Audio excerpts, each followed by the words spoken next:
Une nouvelle fois, ce sont les commerçants qui ont fait les frais des incidents du week-end, comme en témoignent ces vitrines brisées.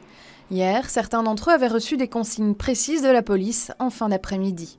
Nous avons travaillé normalement et puis à un moment donné, il a commencé à avoir plein de bras dans la rue et tout ça. La police s'en est mêlée et tout. Et on est venu nous conseiller, la police est venue nous conseiller de fermer parce que justement, au début de rue, il y avait des émeutes qui étaient occupées de dégénérer et les magasins étaient donc attaqués. Les employés m'ont appelé tout de suite en me disant qu'ils lançaient des chaises sur la vitrine et tout.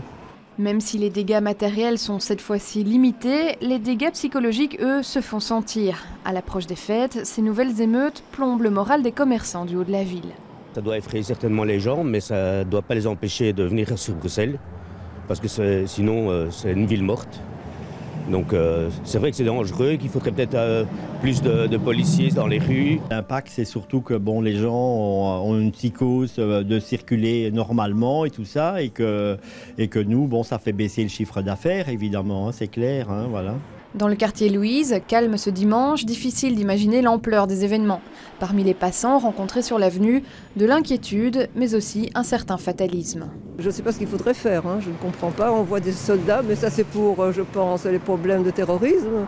Et je ne vois pas de police autour, je suis étonnée, qui commence à peut-être regarder que ces jeunes ne se promènent pas comme ça. Ouais, je ne sais pas, je ne comprends pas très bien. Je pense que ce phénomène, il n'est pas spécialement propre à Bruxelles, mais que c'est un peu le cas dans toutes les grandes villes.